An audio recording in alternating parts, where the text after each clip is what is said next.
Chapter number 5 how to compare companies how to कैसे compare companies compare करें ना, एक दो के बीच में कंपेयर होता है, दो के बीच में कंपेयर कंपेयर मतलब तुलना करना, एक के साथ दूसरे के साथ कंपेयर करना, तुलना करना।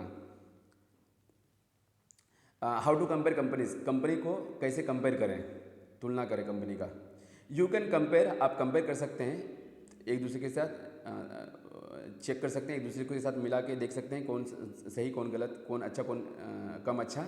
यू कैन कंपेयर कंपनीज, आप कंपनी को कंपेयर कर सकते हैं by using simple numbers, by using use करके सिंपल नंबर को, कॉल्ड जिसे कहा जाता है रेशोस,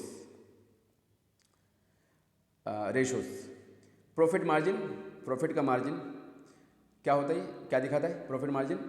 दिस शोज, ये दिखाता है हाउ मच प्रॉफिट, कितना profit, how much profit a company makes, company बनाती है for every dollar of sales, हर एक डॉलर सेल के, हर एक डॉलर का सेल करके कितना कमाती है, कितना मेक करती है, वही प्रॉफिट मार्जिन है।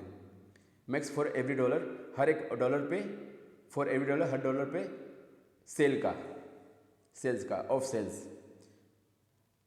सेल्स के हर एक डॉलर पे कितना पैसा कमाती है, हाउ मच प्रॉफिट कमाती, कितना पैसा प्रॉफिट कमाती है, यही दिखाता है प्रॉफिट मार्जिन में। और प्रॉफिट तो समझिएगा होगा, ऊपर प्रॉफिट बोला जाता है एसेट्स में से हम लोग निकाल देते हैं अपना एक्सपेंसेस। नीचे दिया गया फॉर्मूला, प्रॉफिट डिवाइडेड, इसको डिवाइड करना बोलते हैं, तकसीम करना, प्रॉफिट तकसीम रेवेन्यू, प्रॉफिट को डिवाइड किया रेवेन्यू से तो हमें प्रॉफिट मार्जिन मिल जाएगा।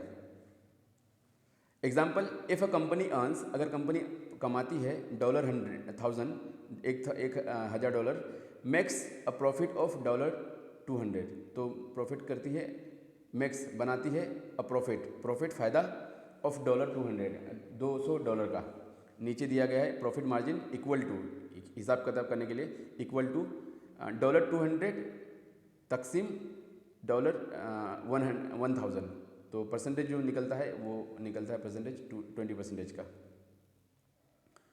इसको परसेंटेज निकाला गया है और परसेंटेज निकालने का भी तरीका है।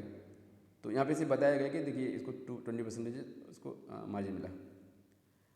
डेब्ट टू इक्विटी, डेब्ट उधार, टू इक्विटी, टू हक, हक और उधार के बीच का रेशो।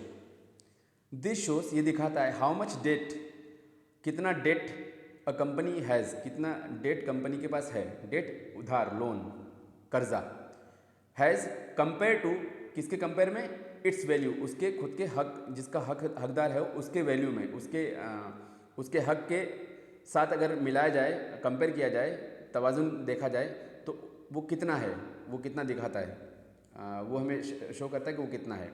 दिस शोज, ये दिखाता है हाउ मच डेट, कितना उधार, कितना कर्ज अ कंपनी हैज़, कंपनी के पास है, कंपेयर टू, किसके कंपैरिजन में, किसके तुलना में, टू इट्स वैल्यू, उसके पास जो वैल्यू है, उसके पास जो पहले से खुद का है, उसके कंपैरिजन में कितना है, वो दिखाता है हमको डेब्ट टू इक्विटी रेशो। फॉर्मूला है डेट तकसीम इक्विटी, इक्विटी को तकसीम करेंगे डेट से तो हमको वो मिल जाएगा। एग्जाम्पल दिया गया है, इफ़ अ कंपनी ओस, अगर कंपनी के पास उधार है कितना, $500 का, एंड हैज़ $1 इन इक्विटी, और उसके पास खुद के पास जो ऑनरशिप है उसकी, खुद का जो उसका वो ऑनर है, इन इक्विटी, इन इक्विटी मतलब उसका खुद का हक होना होता है, जिसका वो हकदार है, कितना है, 1000। डेब्ट टू इक्विटी रेशो, वो हिसाब करके आगे दिया है कि $500 डिवाइडेड बाय $1000, तो अगर इसको हिसाब करेंगे तो 0.5 होगा, 0.5 मतलब 50%, और 50% शरिया के हिसाब से गलत है, मतलब डेब्ट टू इक्विटी रेशो अगर 50 है, 0.5% है, तो शरिया के हिसाब से हम उसको नहीं ले सकते हैं, उस शेयर को हम नहीं ले सकते हैं। चलिए हम चैप्टर 6 में जाएंगे और यहाँ पे एग्जांपल्स देखेंगे। चलिए एग्जांपल देख लेते हैं ऊपर। चैप्टर 6 प्रैक्टिस एग्जाम्पल को प्रैक्टिस करें, प्रैक्टिस एग्जाम्पल हमको बोला गया, एग्जाम्पल को प्रैक्टिस करें। Let's look an example, at an example, चलिए देखते हैं, लुक करते हैं, देखते हैं चलो देखते हैं एग्जाम्पल के ऊपर। ABCD क्लोथिंग कंपनी, ABCD एक एग्जाम्पल लिया गया है। XYZ लीजिए, वाजिद, फरहान लीजिए, अहमद, रज़ा लीजिए, कुछ भी लीजिए। अहमद क्लोथिंग कंपनी लीजिए, है ना। यहाँ पे हम लोग जब भी एग्जाम्पल बताते हैं ऑन पेपर, ऑन बुक, तो हम लोग XYZ लेते हैं, ABC लेते हैं, JYK लेते हैं, है ना। इस तरह से नाम लेते हैं हम लोग। तो ABC क्लोथिंग कंपनी है, कपड़े की कंपनी है ABC। रिवेन्यू कितना है, जो पैसा कमाती है वो है $10,000। एक्सपेंसेस कितना है, उसका है 8,000। एसेट्स कितना है, 15,000। लाइबिलिटी कितना है, 5,000। तो इसके हिसाब से नीचे क्वेश्चन पूछा गया है। अगर ऊपर वाली चीज़ों के ऊपर हमने प्रैक्टिस कर चुके हैं, अच्छा ये एक फील्ड की किताब है, जैसे मैं आपको पहले बोल दिया। तो एक फील्ड की किताब को कंप्लीट करने के लिए, पूरा प्रैक्टिकली समझने के लिए, गहराई में जाने के लिए हो सकता है 1 हफ्ता, 2 हफ्ता, 5 हफ्ता, 6 हफ्ता लग जाए ना, पूरा महीना, 2 महीना, 3 महीना लग जाए। तो प्रैक्टिकल की बुक जो होती है ना, इस तरह से होती है। उसके लिए हमें अलग से स्पेशल कोर्स करना पड़ता है। अच्छा, मैं तो पहले ही बता दिया हूँ कि आप फंडामेंटल एनालिसिस जाके यूट्यूब पे लिखेंगे, वहाँ पे आपको सब कुछ आ जाएगा और वहाँ से आप कर सकते हैं। वरना फिर आप किसी को हायर करें इनको समझने के लिए, या फिर आप खुद अपना रात दिन लगा दें ChatGPT को पूछ के, तो आराम से आप सीख जाएंगे।